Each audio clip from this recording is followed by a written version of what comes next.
Adolf Hitler చనిపోయేటప్పుడు ఇలా అన్నాడు, ఒకరోజు నా ఆత్మ సమాధి నుంచి లేస్తుంది, అప్పుడు ప్రపంచానికి నేను సరైన వాడిని అర్థమవుతుంది. హిట్లర్ పూర్తిగా సరైన వాడని, నిజానికి అతను కాలం కంటే చాలా ముందున్నాడని దాదాపు ప్రజలంతా కూడా అంగీకరిస్తున్నారు.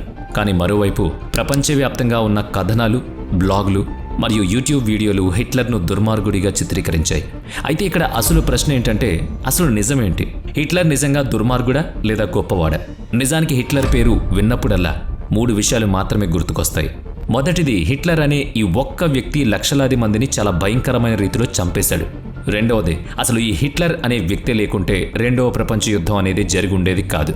హిట్లర్ పేరు విన్నప్పుడు మనకు గుర్తొచ్చే మూడవ విషయం యూదుల వ్యతిరేకత. అంటే ప్రధానంగా ఇజ్రాయెల్ ప్రజల మతమైన యూదులను వారి సంస్కృతి మరియు మతం ఆధారంగానే ద్వేషించడం. యూదు వ్యతిరేకత అనే పదం మన చెవులకు చేరినప్పుడల్లా హిట్లర్ ముఖమే గుర్తొస్తుంది. ఎందుకంటే ఒకప్పుడు హిట్లర్ 6 మిలియన్ల మంది యూదులను చంపేశాడు. సరిగ్గా ఆలోచిస్తే ఇక్కడ ఇంకో ప్రశ్న తలెత్తుతుంది. కేవలం ఒక వ్యక్తి నిజంగా లక్షలాది మందిని చంపగలడా? ఒకే వ్యక్తి ఒక మతానికి చెందిన 6 మిలియన్ల మందిపై హోలోకాస్ట్కు కారణం అవుతాడా? ఒకే వ్యక్తి ప్రపంచ యుద్ధాన్ని ప్రారంభించగలుగుతాడా? సరే, అందులో ఎంత నిజం మరియు ఎంత కల్పితం తెలుసుకుందాం పదండి. జూలై 26, 1914 మొదటి ప్రపంచ యుద్ధం ప్రారంభమైన రోజు. ప్రపంచం 2 భాగాలుగా విభజించబడింది. Allies and central powers. ఈ యుద్ధం తర్వాత 4 సంవత్సరాల పాటు అంటే 1918 వరకు నిరంతరాయంగా కొనసాగింది. ఈ యుద్ధం 20 మిలియన్లకు పైగా ప్రజల్ని పొట్టన పెట్టుకుంది. సెంట్రల్ పవర్స్ అలియన్స్కు చెందిన దేశాల్లో జర్మనీ కూడా ఒకటి. హిట్లర్ మొదటి ప్రపంచ యుద్ధంలో కూడా పాల్గొన్నాడని చాలామందికి తెలియకపోవచ్చు. అయితే మొదటి ప్రపంచ యుద్ధంలో కొరియర్ బాయ్గా పనిచేశాడు. ఇక్కడ హిట్లర్ పని జర్మన్ సైన్యం మరియు ప్రధాన కార్యాలయం మధ్య సందేశాలు బదిలీ చేయడం. ఈ పనిని హిట్లర్కు అప్పగించడానికి ఒక ప్రత్యేక కారణం ఏంటంటే, అతను సందేశం ఇచ్చినప్పుడల్లా ఆ సందేశం పొందిన వాళ్ళు అతన్ని గొప్పగా ప్రశంసించేవాళ్ళు. అలాగే ఒకరోజు ఈ పని చేస్తున్నప్పుడు హిట్లర్ జీవితాన్ని శాశ్వతంగా మార్చిన సంఘటన ఒకటి జరిగింది. మొదటి ప్రపంచ యుద్ధం చివరి దశలో అంటే 1918లో హిట్లర్ను ఫ్రాన్స్లోని ఒక చిన్న గ్రామానికి పంపారు. ఆ సమయంలో ఒక భారీ దాడి జరిగింది. అతనికి తీవ్ర గాయాలయ్యాయి. ఆ దాడిలో ఒక కంటి చూపు కోల్పోయాడు. దీనివల్ల యుద్ధంలో తప్పుడు దిశలో పరిగెడుతూ ఒక బ్రిటిష్ సైనికుడిని ఎదుర్కొన్నాడు. హెన్రీ టెడ్డీ వాస్తవానికి ఒక సాధారణ సైనికుడు కాదు. అతను సరైన నైపుణ్యం కలిగిన ఓ సైనికుడు. కానీ హిట్లర్ అప్పటికే తీవ్రంగా గాయపడి పూర్తిగా రక్షణ లేకుండా శత్రు దేశం నుంచి వచ్చిన సైనికుడిగా ఉన్నప్పటికీ ఆయుధం లేకుండా ఉన్నాడని హెన్రీ తన తుపాకీని ఉపసంహరించుకుని హిట్లర్ను చంపకుండా వదిలేశాడు. కానీ అతనప్పుడు నిర్దోషి అని నమ్మి వదిలేస్తున్న వ్యక్తి తరువాత లక్షలాది మంది అమాయక ప్రజల మరణాలకు కారణమవుతాడని హెన్రీకి తెలియదు. హెన్రీ బుల్లెట్ను తప్పించుకున్న తర్వాత హిట్లర్ ఏదో విధంగా జర్మనీ ఆసుపత్రికి చేరుకున్నాడు. అప్పటికే అతని పరిస్థితి చాలా క్షీణించింది. గ్యాస్ దాడి వలన అతని కన్ను పూర్తిగా దెబ్బతింది. అలాగే అతని ఎడమ భుజం కూడా తీవ్రంగా గాయపడింది. దానివల్ల అతని చేయి జీవితాంతం వణుకుతూ ఉంటుంది. ఆసుపత్రిలో ఉన్నప్పుడు అతన్ని కన్నీళ్లకు గురిచేసే వార్త ఒకటి తెలుస్తుంది. మొదటి ప్రపంచ యుద్ధం అధికారికంగా ముగిసింది. అందులో జర్మనీ లొంగిపోయింది అని తెలుస్తుంది. అది తెలుసుకున్న హిట్లర్ తన ఆసుపత్రి మంచంపై ఉండే కన్నీళ్లు పెట్టుకున్నాడు. ఈ ఓటమి జర్మనీకి చాలా ఖరీదైందిగా మారింది. తన ఆర్థిక వ్యవస్థ, సైన్యం రెండిటినీ కూల్చేసింది. వారి పౌరుల మనోధైర్యాన్ని పూర్తిగా దెబ్బతీసింది. ఈ ఓటమికి ప్రతీకగా జర్మనీ వర్సైల్లెస్ అనే ఒక ఒప్పందంపై సంతకం చేయాల్సి వచ్చింది. హిట్లర్ నియంతగా మారడానికి ఈ ఒప్పందం అతిపెద్ద కారణాల్లో ఒకటి. ఈ ఒప్పందం జర్మనీపై అత్యంత కఠినమైన ఆర్థిక మరియు సైనిక ఆంక్షలను విధించింది. దాని పరిస్థితిని మరింత దిగజార్చింది. ఈ ఒప్పందం జర్మనీలో అధిక ద్రవ్యోల్బణానికి దారితీసింది. ప్రజలు రొట్టె ముక్క కొనడానికి కూడా నగదుతో నిండిన సూట్ కేసులను మోసుకెళ్లాల్సి వచ్చింది. ఇది అక్కడ ప్రజలను తీవ్రంగా నిరాశపరిచింది. ముఖ్యంగా ఆ సమయంలో వీమర్ రిపబ్లిక్ వ్యవస్థ నడుపుతున్న ప్రభుత్వంతో వర్సైల్లెస్ ఒప్పందం కారణంగా జర్మన్లు జర్మనీలో పరిస్థితిని తమ ప్రభుత్వాన్ని నిందించడం ప్రారంభించారు. వారి ప్రస్తుత ప్రభుత్వం నడుపుతున్నవాడు పూర్తిగా అవినీతిపరుడని, అసమర్థుడని వాళ్ళు భావించారు. ఆ ప్రభుత్వం వల్లనే వాళ్ళు ఇలాంటి అవమానకరమైన ఒప్పందాలపై సంతకం చేయాల్సి వచ్చింది. ఈ సంఘటనలన్నిటి మధ్య అడాల్ఫ్ హిట్లర్ కథలోకి ప్రవేశించాడు. ఇక హిట్లర్ తన వేగంతో ఎవరినైనా సులభంగా మార్చగల మంచి మాటగారి కూడా. జర్మనీ ప్రజలు ప్రస్తుత ప్రభుత్వంపై కోపంతో ఉన్నారు. తత్ఫలితంగా అన్ని సంఘటనలు హిట్లర్కు అనుకూలంగా మారిపోయాయి. హిట్లర్లో జర్మన్లు కొత్త నాయకుడిని చూశారు. కొద్దిసేపటికే హిట్లర్ సాధారణ నాయకుడి నుంచి ప్రజాస్వామ్య జర్మనీకి నియంతగా మారిపోయాడు. 1920లో ఆంటన్ రెక్స్లర్ అనే నాయకుడు national socialist Germany workers party అనే ఒక పార్టీని స్థాపించాడు. అయితే హిట్లర్ రాజకీయాల్లోకి ప్రవేశించిన తర్వాత అతను ఈ పార్టీని తిరిగి ప్యాక్ చేసి దానికి నాజీ పార్టీ అని పేరు పెట్టాడు. ఈ పార్టీ కింద హిట్లర్ ఒక మేనిఫెస్టోను ప్రారంభించాడు. దాన్ని అతను 25 పాయింట్స్ ప్రోగ్రామ్ అని పిలిచాడు. ఈ మేనిఫెస్టోలో హిట్లర్ జర్మనీని నిరుద్యోగం నుంచి బయటపడేస్తానని, రెండవ ప్రపంచ యుద్ధం తర్వాత జర్మనీపై విధించిన శాంతి ఒప్పందాలను అన్నిటినీ రద్దు చేస్తానని హామీ ఇచ్చాడు. అయితే ఈ మేనిఫెస్టోలో జర్మన్ మూలాలు ఉన్నవాళ్లు మాత్రమే జర్మనీలో ఉండాలి కూడా. దీనర్థం సరైన జర్మన్ జాతి కాకుండా ఇతర వలసదారులందరూ జర్మనీ నుంచి బహిష్కరించబడతారు. ఇదంతా పక్కన పెడితే జర్మనీ యొక్క ఈ దుస్థితికి యూదు ప్రజలను నిందించడం మేనిఫెస్టో యొక్క అత్యంత వివాదాస్పద వాగ్దానం. తన 25 పాయింట్స్ మేనిఫెస్టో ద్వారా హిట్లర్ జర్మనీని పూర్తిగా కొత్త ప్రపంచంగా మారుస్తానని జర్మన్ ప్రజలకు వాగ్దానం చేశాడు. ఈ వాగ్దానం ప్రజల హృదయాలను గెలుచుకుంది. ఇంతలో 1923లో హిట్లర్ ఒక పెద్ద నేరం చేసి దానికోసం జైలు పాలయ్యాడు. అతను చేసేది మ్యూనిచ్ పుష్ అని పిలువబడే అప్పటి ప్రస్తుత ప్రభుత్వాన్ని పడగొట్టడానికి తిరుగుబాటును ప్రారంభించడం. అయితే ఈ ప్రయత్నం విఫలమైంది. జైల్లో ఉన్నప్పుడు అతను తన అత్యంత ప్రసిద్ధ పుస్తకం మెయిన్ కాఫ్ను రాశాడు. దీనర్థం నా పోరాటం. ఈ పుస్తకంలో అతను తన భావజాలం మరియు భవిష్యత్తు ప్రణాళికలను వివరించాడు. జైలు నుంచి బయటకు వచ్చిన తర్వాత అతను తన విచ్ఛిన్నమైన పార్టీని పునర్వ్యవస్థీకరించి మళ్లీ ఎన్నికల్లో నిలబడ్డాడు. కానీ అప్పుడే 1929 మహామాంద్యం సంవత్సరం వచ్చింది. ఆ సమయానికి జర్మనీ ఆర్థిక వ్యవస్థ చాలా బలహీనంగా ఉంది. అదే టైంలో మహామాంద్యం దెబ్బతింది. ఈ సంఘటన ఉన్న పరిస్థితిని మరింత దారుణంగా మార్చింది. హిట్లర్ ఈ ఛాన్స్ను పూర్తిగా ఉపయోగించుకున్నాడు. తన ప్రసంగాల ద్వారా జర్మనీని పేదరికం నుంచి బయటకు తీసుకురావడానికి సామర్థ్యం ఉన్న ఏకైక పార్టీగా నాజీ పార్టీని చిత్రీకరించాడు. సమస్య ఏంటంటే ఆ సమయంలో జర్మనీ వేరే ప్రభుత్వం కింద ఉంది. కాబట్టి ఛాన్సలర్ మరొకరు. మనకు ప్రధానమంత్రి ఉన్నట్టే జర్మనీకి ఛాన్సలర్ ఉంటారు. ఇప్పుడు హిట్లర్ అధికారం పొందాలంటే ముందు అతను ఛాన్సలర్ అవ్వాలి. 1932 నాటికి హిట్లర్ పార్లమెంటులో తన సీట్ల వాటాను గణనీయంగా పెంచుకున్నాడు. దాంతో ప్రముఖ స్థానానికి చేరుకున్నాడు. కానీ అతని వద్ద మెజారిటీ అయితే లేదు. కాబట్టి అధికారం వేరొకరి వద్ద ఉంది. ఆ సమయంలో పాల్ వాన్ హెండెన్బర్గ్ జర్మనీ అధ్యక్షుడిగా ఉన్నారు. 1932లో అతను ఫ్రాంజ్ వాన్ పాసెన్ అనే మంత్రిని ఛాన్సలర్గా నియమించారు. కానీ వాన్ పాపెన్ తన ప్రతీకారం మరియు కోపంతో హిట్లర్ను జర్మనీ నియంతగా చేసే నిర్ణయం తీసుకున్న ఒక వ్యక్తి. అసలు ఏం జరిగిందంటే వాన్ పాపెన్కు ముందు బ్రూనింగ్ అనే మంత్రి జర్మనీ ఛాన్సలర్గా ఉన్నారు. అతను జర్మనీ దిగజారుతున్న పరిస్థితిని మెరుగుపరచలేకపోయాడు. అందువల్ల అతన్ని తొలగించి వాన్ పాప్ను ఛాన్సలర్గా నియమించారు. కానీ ఈ వాన్ పాపెన్ కూడా పెద్దగా ఏం చేయలేదు. ఈ కారణంగా అధ్యక్షుడు హిండెన్బర్గ్ అతన్ని కూడా తొలగించి వాన్ షిల్లర్ను కొత్త ఛాన్సలర్గా నియమించాడు. ఈ వాన్ షిల్లర్, వాన్ పాపెన్ మరియు ఇతర సభ్యులతో కలిసి హిట్లర్ నాజీ పార్టీని పూర్తిగా నాశనం చేసే ప్రణాళికను రూపొందించారు. కానీ ఈ స్థానంలోనే వాన్ పాపెన్ పూర్తిగా తన ఆశలన్నీ పెట్టుకున్నాడు. అతను ఏదో ఒక విధంగా మద్దతు పొంది మెజారిటీని సాధించగలిగితే అతను ఛాన్సలర్గా మారకుండా ఎవరూ ఆపలేరని భావించాడు. ఇప్పుడు అతనికి ఒకే ఒక ఆప్షన్ ఉంది. అదే హిట్లర్. వాన్ పాపెన్ హిట్లర్తో రహస్యంగా అనేక సమావేశాలు నిర్వహించాడు. నాజీ పార్టీని నాశనం చేయడానికి వాన్ షిల్లర్ రహస్యంగా సమావేశాలు ఎలా నిర్వహిస్తున్నాడో అతనికి ప్రతిదీ హింట్ ఇచ్చాడు. ఆ తరువాత అతను హిట్లర్కు ఒక కొత్త ఆఫర్ను కూడా ఇచ్చాడు. నాతో రండి, నేను వ్యక్తిగతంగా హిండెన్బర్గ్తో మాట్లాడి మిమ్మల్ని జర్మనీ ఛాన్సలర్గా నియమిస్తాను. ప్రతిగా నాకు కావాల్సిందల్లా వైస్ ఛాన్సలర్ సీట్ మాత్రమే అని చెప్పాడు. వాన్ పాపెన్ ఉద్దేశం ఏంటంటే అతను మరియు హిండెన్బర్గ్ హిట్లర్ను ఒక తోలుబొమ్మ ఛాన్సలర్గా చేస్తారని, పరోక్షంగా నిజమైన అధికారాన్ని నిలుపుకుంటారని. ఇంకా హిండెన్బర్గ్ నియమించిన ఛాన్సలర్లలో ఎవరూ తమ బాధ్యతలను సమర్థవంతంగా నెరవేర్చలేకపోయారు. అందువల్ల అతనికి ఒక కొత్త ముఖం అవసరం. ఆ సమయంలో హిట్లర్ కంటే మెరుగైన వ్యక్తిని కనుగొనలేనని అతనికి తెలుసు. అతను హిట్లర్ను తన తీవ్రవాద భావజాలం కోసం మాత్రమే ద్వేషించాడు. కానీ వారు హిట్లర్ను ఎలాగైనా తోలుబొమ్మగా ఉపయోగించాలని నిర్ణయించుకున్నారన్నమాట. కానీ వాన్ పాపెన్ మరియు హిండెన్బర్గ్ ఇద్దరికీ వాళ్ళు ఈ మ్యానిపులేషన్ గేమ్ ఆడుతున్న వ్యక్తికి ఇప్పటికే మ్యానిపులేషన్లో PhD ఉందని తెలుసుకోలేకపోయారు. హిట్లర్ ఎటువంటి చర్చలు లేకుండా వాన్ పాపెన్ షరతును అంగీకరించాడు. చివరగా జనవరి 30, 1933న హిట్లర్ జర్మనీ ఛాన్సలర్గా, వాన్ పాపెన్ వైస్ ఛాన్సలర్గా నియమితులయ్యాడు. హిండెన్బర్గ్ మరియు వాన్ పాపెన్ కలిసి హిట్లర్ను నియంత్రిద్దామని అనుకున్నారు. కానీ కేవలం ఒక్క నెలలోనే హిట్లర్ పరిస్థితిని పూర్తిగా మార్చివేసింది. ఫిబ్రవరి 27, 1933న హిట్లర్ ఛాన్సలర్గా బాధ్యతలు స్వీకరించిన నెల తర్వాత జర్మన్ పార్లమెంట్లో భారీ అగ్ని ప్రమాదం జరిగింది. ఈ సంఘటనకు హిట్లర్ తన ప్రత్యర్థులను నిందించాడు. వెంటనే అత్యవసర అధికారాలను స్వీకరించి ఎనేబుల్ చేసే చట్టాన్ని ఆమోదించాడు. ఈ చట్టం పార్లమెంట్ అనుమతి లేకుండా కొత్త చట్టాలను రూపొందించడానికి అతనికి అధికారం ఇచ్చిందన్నమాట. ఈ చట్టం నియంతృత్వానికి లైసెన్స్ లాగా పనిచేసింది. ఈ చట్టాన్ని ఉపయోగించి హిట్లర్ వాన్ పాపెన్తో సహా తన ప్రత్యర్థులందరినీ ఒక్కొక్కరిగా తొలగించాడు. తర్వాత 1934లో హిండెన్బర్గ్ మరణించాడు. వెంటనే హిట్లర్ తనను తాను ఫ్యూరర్గా ప్రకటించుకున్నాడు. అంటే జర్మనీ సుప్రీం నాయకుడు అన్నమాట. ఈ విధంగా జర్మనీలో ఒకప్పుడు ప్రజాస్వామ్యంగా ఉన్నప్పుడు నియంతృత్వ జెండాను అవనతం చేశారు. ముందుగా హిట్లర్ చేసిన హత్యలను చూద్దాం. ఈ జాబితాలో మొదటి పేరు మావో జెడాంగ్.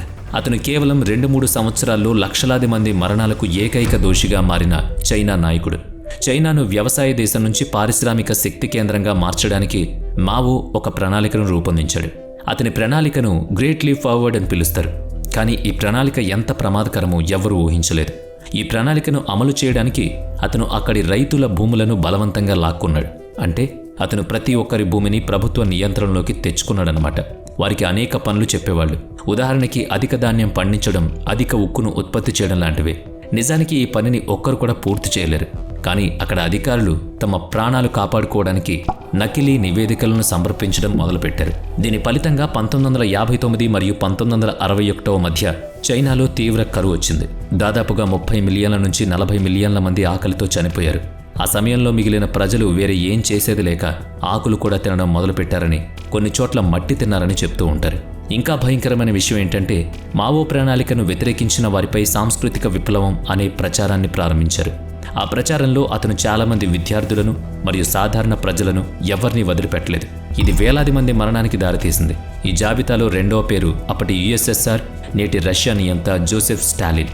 హిట్లర్ జర్మనీలో ప్రజలను చంపడానికి కాన్సంట్రేషన్ క్యాంపులను నిర్మిస్తుండగా యుఎస్ఎస్ఆర్లో స్టాలిన్ తన మొత్తం దేశాన్ని ఒక శిబిరంగా మార్చాడు. 1930లలో స్టాలిన్ తన స్థానాన్ని ఎవరైనా ఆక్రమించుకుంటారని భయపడ్డాడు. 1936లో స్టాలిన్ యుఎస్ఎస్ఆర్లో గ్రేట్ టెర్రర్ అని పిలువబడే గ్రేట్ పర్జ్ను నిర్వహించాడు. అయితే ఈ గ్రేట్ పర్జ్ అంటే ఏంటి? స్టాలిన్ తనను సవాల్ చేసిన వాళ్ళని ఎటువంటి దయ లేకుండా చంపాడు. సైనికాధికారుల నుంచి కవులు, రచయితలు మరియు ఉపాధ్యాయులు ఒకరంటే అడ్డొచ్చిన వాళ్ళని అలా లేపుకుంటూ వెళ్ళిపోయాడు. మీకు తెలుసా, నిజానికి ఆర్కిటిక్ మరియు సైబీరియా అనేవి యుఎస్ఎస్ఆర్లో 2 ప్రదేశాలు. ఇక్కడ సగటు శీతాకాల ఉష్ణోగ్రత -40 డిగ్రీల సెల్సియస్. స్టాలిన్ ఈ 2 ప్రదేశాల్లో భారీ లేబర్ క్యాంపులను నిర్మించాడు. ప్రజలు స్వెటర్లు లేకుండా, పూర్తి భోజనం లేకుండా నెలల తరబడి చలిలో పగలు రాత్రి పనిచేశారు. ఈ శిబిరాలకు పంపబడిన ప్రతి ఒక్కరూ, పిల్లల నుంచి వృద్ధుల వరకు శవాలుగా తిరిగొచ్చేవాళ్ళు. అంతేకాదు, స్టాలిన్ మావో మాదిరిగానే కరువును కూడా సృష్టించాడు. దీని ఫలితంగా మళ్లీ లక్షలాది మంది చనిపోయారు. ఇక 1932 మరియు 1933లో స్టాలిన్ సృష్టించిన కరువును హోలోడోమర్ అని పిలుస్తారు. అందులో అతను ఏం చేశాడు అంటే ఉక్రెయినియన్ రైతుల నుంచి మొత్తం ధాన్యాన్ని స్వాధీనం చేసుకుని మాస్కోకు పంపాడు. ఫలితంగా ఉక్రెయిన్లోనే 30 నుంచి 40 మిలియన్ల మంది ఆకలితో చనిపోయారు. హింసలు, ప్రక్షాళనలు మరియు కరువుల మొత్తం అంచనాలను పరిగణలోకి తీసుకుంటే స్టాలిన్ మాత్రమే 20 మిలియన్లకు పైగా ప్రజలను పొట్టనబెట్టుకున్నాడు. అయితే ఇందులో ఆసక్తికరమైన విషయం ఏంటో మీకు తెలుసా? 2 సార్లు నోబెల్ శాంతి బహుమతికి నామినేట్ చేయబడిన వ్యక్తి ఈ స్టాలిన్. ఈ జాబితాలో ఇంకొంచెం వెళితే జపాన్ నియంత హిడియోటోజో చైనాలోని మంచూరియా ప్రావిన్స్లో యూనిట్ 731 అనే రహస్య సదుపాయాన్ని స్థాపించాడు. దీన్ని ఒక సౌకర్యం కంటే మానవ వధశాల అని పిలవడం మంచిది. అక్కడ జపాన్ శాస్త్రవేత్తలు యుద్ధం సమయంలో పట్టుబడి జీవించి ఉన్న పౌరులు మరియు ఖైదీలపై చాలా ప్రాణాంతకమైన ప్రయోగాలు చేశారు. ఉదాహరణకు, జీవించి ఉన్న వ్యక్తులను అనస్థీషియా లేకుండా విచ్ఛేదనం చేసేవాళ్ళు. పేగు బ్యాక్టీరియా, ఆవపిండి వాయువు వంటి రసాయనాలు, అలాగే జీవ ఆయుధాలపై వారికి పరీక్షలు జరిగాయి. వాళ్ళని తీవ్రంగా ఘనీభవన ఉష్ణోగ్రతలకు గురి చేశారు. అక్కడ వారి శరీరాలు గడ్డకట్టి ఆపై ఎముకలుగా విరిగిపోయాయి. 1936 మరియు 1945 మధ్య కాలంలో ఇటువంటి ప్రయోగాలు యూనిట్ 731లో ఎన్నో జరిగాయి. వీటిలో దాదాపుగా 5 మిలియన్ల నుంచి 10 మిలియన్ల మంది చనిపోయారు. వ్యంగ్యంగా వారి ప్రాణాంతక ప్రయోజనాలు బయటపడినప్పుడు శాస్త్రవేత్తలు శిక్షించడానికి బదులుగా యుఎస్ రహస్యంగా వాళ్ళని నియమించుకుంది.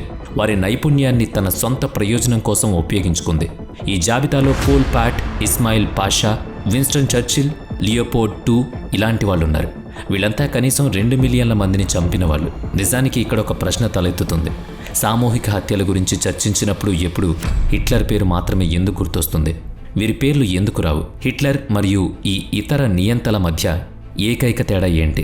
వారు సాంస్కృతిక విప్లవం లేదా అభివృద్ధి పేరుతో తమ నేరాలను ప్రదర్శించారు. కానీ హిట్లర్ మాత్రం తన ప్రసంగాల్లో తన నేరాలను బహిరంగంగా అంగీకరించాడు.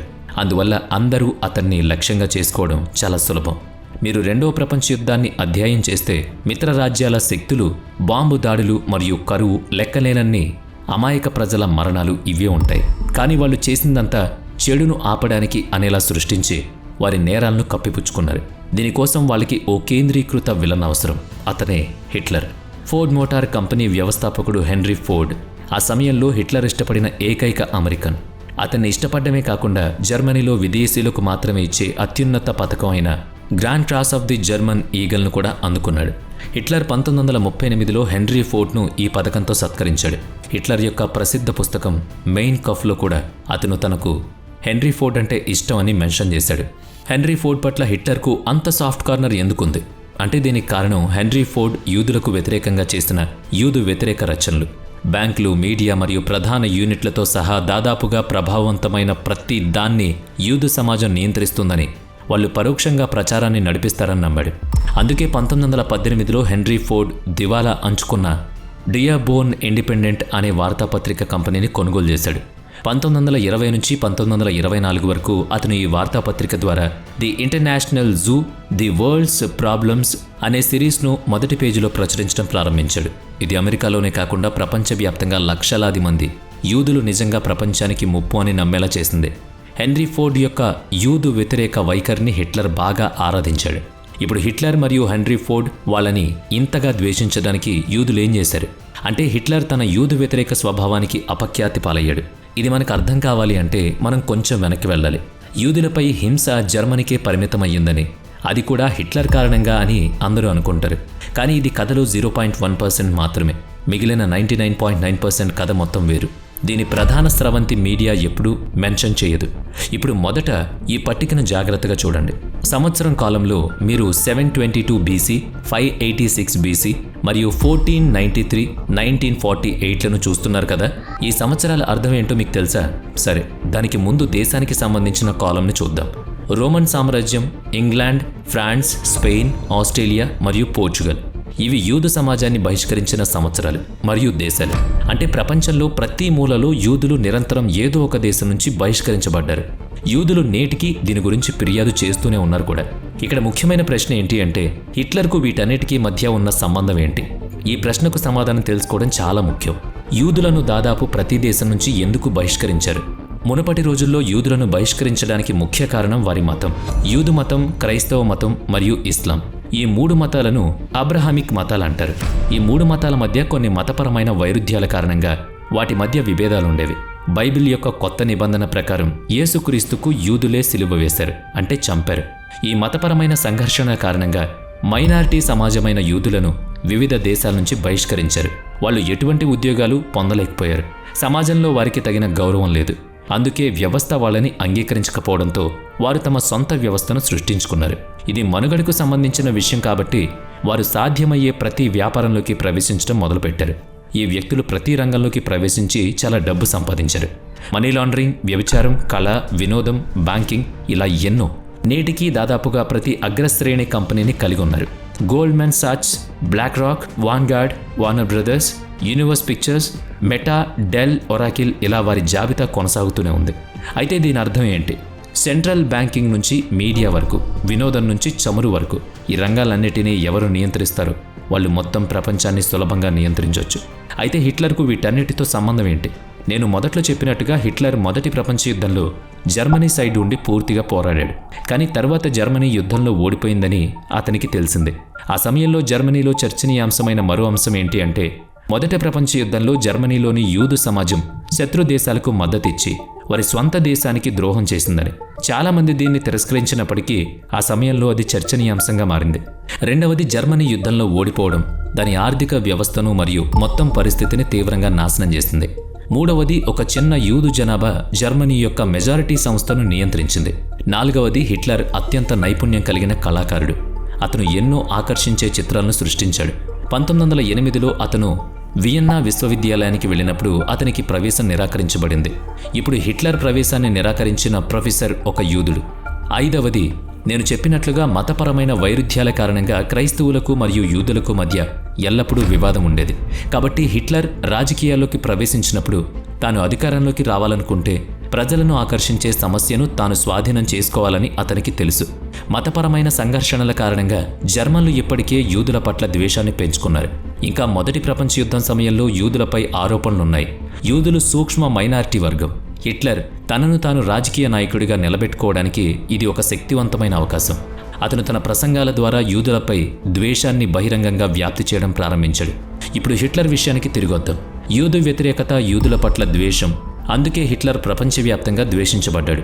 మీరు ప్రధాన స్రవంతి మీడియా కథనాలు, చరిత్ర పాఠ్య పుస్తకాలను పరిశీలించిన హిట్లర్ ఈ యూద వ్యతిరేక ప్రపంచాన్ని కనుగొన్నట్లు అనిపిస్తూ ఉంటుంది. కానీ చారిత్రాత్మకంగా యూదుల పట్ల ద్వేషం వేల సంవత్సరాలుగా అనేక దేశాల్లో ఉంది. ఇదంతా ఒకరోజు, ఒక సంవత్సరం లేదా 10 సంవత్సరాలు జరగలేదు. ఈ యూదు వ్యతిరేక భావజాలం లక్షలాది సంవత్సరాలుగా ప్రబలంగా ఉంది. హిట్లర్ చేసింది అదే భావజాలాన్ని తన ఆయుధంగా మార్చుకోవడం. ప్రజాభావాలను సరిగ్గా, తెలివిగా ఒక సాధనంగా ఉపయోగిస్తే ఒక సాధారణ సైనికుడు కూడా నియంతగా మారగలడని ప్రపంచానికి నిరూపించాడు. వేలాది సంవత్సరాలుగా ప్రబలంగా ఉన్న మనస్తత్వాన్ని హిట్లర్ ఆయుధంగా మలచుకున్నాడు. హిట్లర్ను యూదు వ్యతిరేకత కోసం ఒంటరిగా ద్వేషించడం ఎంతవరకు సరైంది? మనం యూదు వ్యతిరేకత గురించి మాట్లాడుకుంటే ఇంగ్లాండ్ నుంచి స్పెయిన్ వరకు, ఫ్రాన్స్ నుంచి మధ్య ప్రాంత్యం వరకు దాదాపు ప్రతి దేశం యూదు వ్యతిరేకతతో నిండుంది. నిజానికి ఒక దేశం దాని ప్రజలచే నిర్మించబడింది. అంటే ఈ దేశాల ప్రజలు యూదుల్లో ద్వేషపూరిత వ్యాపారానికి మద్దతుగా ర్యాలీ చేసినప్పుడు మాత్రమే యూదులను బహిష్కరించడం సాధ్యమైంది. వాళ్ళందరూ తమ తమ పాలనలో ప్రైవేటు బ్యాంకర్లను సవాల్ చేశారు. ఒక విధంగా వాళ్ళు తమ సొంత కొత్త కరెన్సీని సృష్టించుకున్నారు. ఏ ప్రైవేట్ బ్యాంకుల నుంచి నిధులు తీసుకోకుండానే తమ దేశాలను నడుపుతున్నారు. అంతేకాకుండా వాళ్ళు ఒక్క పైసా కూడా రుణాలు తీసుకోకుండానే దేశ జీడీపీ, ఉపాధి మరియు మౌలిక సదుపాయాలను అన్ని కోణాల నుంచి అభివృద్ధి చేసుకున్నారు. ఒక విధంగా ఈ వ్యక్తులు డబ్బు అనేది కేవలం భ్రమ అని నిరూపించారు. అంటే మీరు ప్రైవేట్ బ్యాంక్ నుంచి రుణం తీసుకోవాలనుకుంటే స్మార్ట్ వ్యూహాలను ఉపయోగించి దేశాన్ని నడపొచ్చు. చరిత్ర కూడా దానికి సాక్ష్యం చెబుతుంది. ఇక బ్యాంకర్లను లేదా ఆర్థిక సంస్థలను సవాలు చేసిన ఎవరైనా అదే విధంగా ఎదుర్కొంటారు. అయితే హత్య చేయబడ్డం లేదా కీలుబొమ్మలుగా మారడం. హిట్లర్ 1933లో ఇలాంటిదే చేశాడు. అతను జర్మనీలో అనేక కేంద్ర బ్యాంకులను మూసివేసి మెఫో బిల్లులు అనే తన స్వంత కరెన్సీని సృష్టించాడు. ఈ బిల్లులను ఉపయోగించి జర్మనీ 5 సంవత్సరాల్లో నిరుద్యోగాన్ని 30% నుంచి కేవలం 2%కి తీసుకొచ్చింది. దేశంలో అత్యున్నత మౌలిక సదుపాయాలను నిర్మించింది. ఆ సమయంలో జర్మనీ జీడీపీ కూడా ఆకాశాన్ని అంటింది. ఇక్కడ మన అసలు ప్రశ్న, రెండో ప్రపంచ యుద్ధానికి ఎవరు కారణమయ్యారు? 99% మంది ప్రజలు ఒకే పేరు గురించి ఆలోచిస్తారు, అది హిట్లర్. కారణం చాలా సులభం, ఎందుకంటే చిన్నప్పటి నుంచి మనకు పాఠ్య పుస్తకాల్లో అదే నేర్పించబడింది. కానీ మీరు ఎప్పుడైనా మిమ్మల్ని మీరు ఇలా ప్రశ్నించుకున్నారా? కేవలం ఒకే ఒక్క వ్యక్తి ప్రపంచ యుద్ధానికి కారణమవుతాడా? నిజంగా ఒక వ్యక్తి అంత శక్తివంతుడు కాగలుగుతాడా? రెండో ప్రపంచ యుద్ధానికి హిట్లర్ మాత్రమే నిజమైన కారణమా?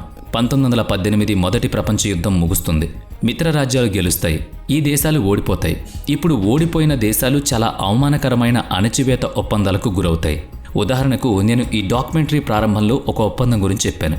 జర్మనీపై విధించబడిన వెర్సాయిల్లెస్ ఒప్పందం. రెండో ప్రపంచ యుద్ధం ఎందుకు జరిగిందో అర్థం చేసుకోవడానికి ఈ ఒప్పందం చాలా ముఖ్యం.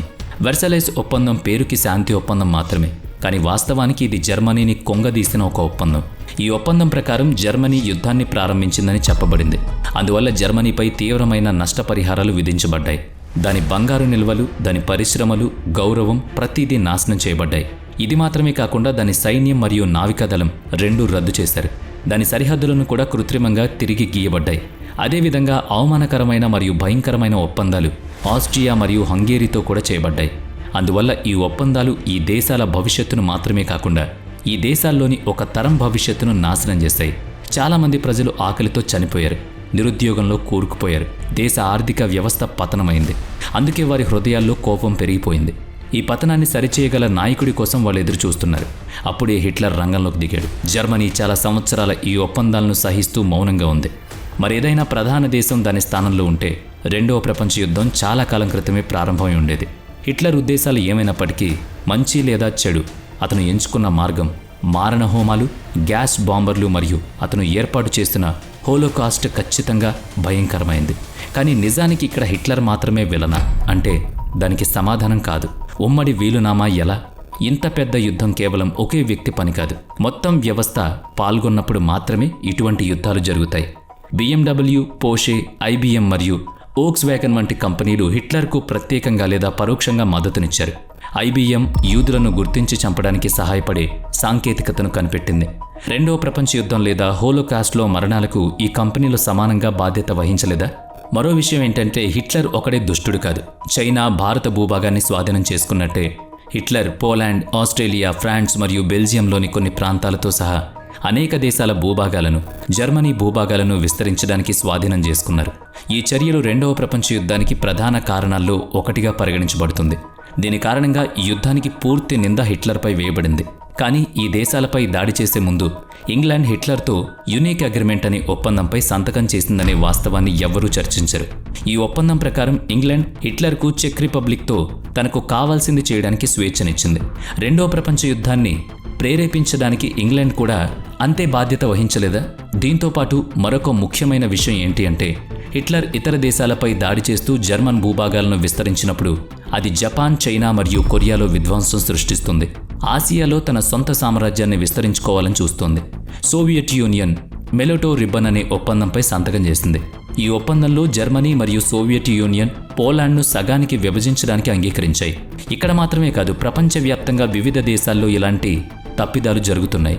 మీరు ఈ సంఘటనలన్నిటినీ, వివిధ దేశాల చర్యలను, వారి మనస్తత్వాన్ని ఒక పక్కన ఉంచి వాటిని నిశితంగా గమనిస్తే మొదటి ప్రపంచ యుద్ధం ఒక వ్యక్తి వల్ల కాదు, యూరప్ యొక్క సమిష్టి తప్పుల వల్ల సంభవించిందని అర్థమవుతుంది. మళ్ళీ హిట్లర్ నిస్సందేహంగా విలనే, కానీ అతను ఒంటరిగా లేడు. ఈ నాటకంలో చాలామంది పాత్రధారులున్నారు, వాళ్ళందరూ కూడా విలన్సే. కాకపోతే హిట్లర్ మనస్తత్వం, మాట తీరు బట్టి విలన్ అయిపోయాడంతే. నిజానికి మీకు తెలుసు, హిట్లర్ వంశపారంపర్యత అంతం కావాలని హిట్లర్ మనవడు ఎవరినీ వివాహం చేసుకోలేదు, పిల్లల్ని కనలేదు. హిట్లర్ సొంత కుటుంబమే మరొక హిట్లర్ పుట్టకూడదని కోరుకుంటే, హిట్లర్ గురించి, తన వ్యక్తిత్వం గురించి మనం ఎంత తక్కువ మాట్లాడుకుంటే మన ఆరోగ్యానికి అంత మంచిదే.